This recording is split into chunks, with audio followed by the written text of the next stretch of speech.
6066,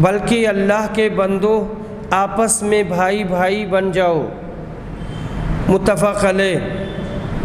نجش یہ ہے کہ ایک چیز کا خریدنا منظور نہ ہو لیکن دوسرے کو دھوکہ دینے کے لیے جھوٹ سے اس کی قیمت بڑھائے۔ اسی طرح کوئی بھائی کسی چیز کا بھاؤ کر رہا ہے تو تم اس میں دخل اندازی مت کرو، یعنی بھاؤ تو کر رہا ہے تو وہاں مت جاؤ یا ایک ہی بھاؤ نہ بڑھاؤ۔ باب ما یکون فی الظن، دن کا بیان، گمان کا بیان۔ حدیث نمبر 6067 عائشہ رضی اللہ عنہا روایت کرتی ہیں کہ نبی صلی اللہ علیہ وسلم نے فرمایا، میں گمان کرتا ہوں کہ فلاں اور فلاں ہمارے دین کی کوئی بات نہیں جانتے ہیں۔ لیث بن سعد نے بیان کیا کہ یہ دونوں آدمی منافق تھے۔ حدیث نمبر 6068 عائشہ رضی اللہ عنہا روایت کرتی ہیں کہ ایک دن نبی صلی اللہ علیہ وسلم میرے ہاں تشریف لائے اور کہا، عائشہ میں گمان کرتا ہوں کہ فلاں فلاں لوگ ہم جس دین پر ہیں اسے نہیں جانتے۔ زمانہ نبوی میں منافقین کی ایک جماعت بہت ہی خطرناک تھی، جو اوپر سے مسلمان بنتے اور دل سے ہر وقت مسلمانوں کا برا چاہتے۔ ایسے بدبختوں نے ہمیشہ اسلام کو بہت نقصان پہنچایا ہے۔ ایسے لوگ آج کل بھی بہت ہیں، الا ماشاء اللہ۔ باب ستر المومن علی نفسہ، مومن کے کسی عیب کو چھپانا۔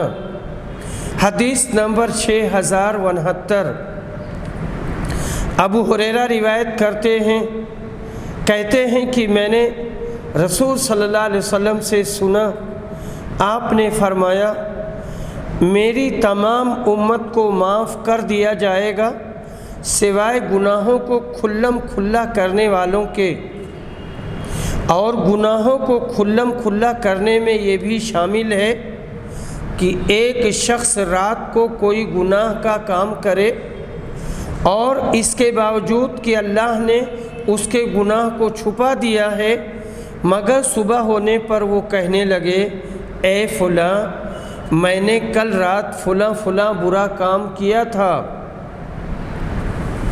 رات گزر گئی اور اس کے رب نے اس کا گناہ چھپائے رکھا، لیکن جب صبح ہوئی تو خود اللہ کے پردے کو کھولنے لگا۔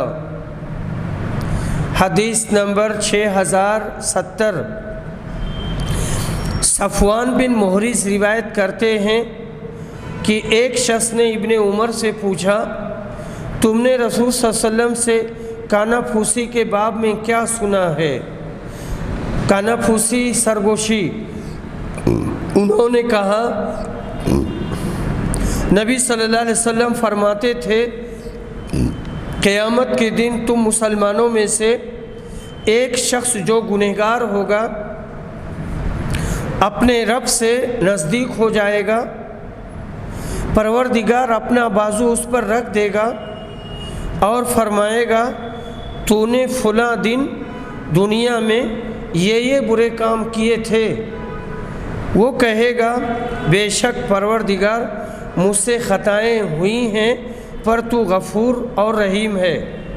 غرض سارے گناہوں کا اس سے پہلے اقرار کرا لے گا، پھر فرمائے گا، دیکھ میں نے دنیا میں تیرے گناہ چھپائے رکھے تو آج میں ان گناہوں کو بخش دیتا ہوں اور معاف کر دیتا ہوں۔ اللہ کا ایک نام ستیر بھی ہے، یعنی گناہوں کا چھپا لینے والا۔ دنیا اور آخرت میں وہ بہت سے بندوں کے گناہوں کو چھپا لیتا ہے۔ وآخر دعوانا الحمد للہ رب العالمین۔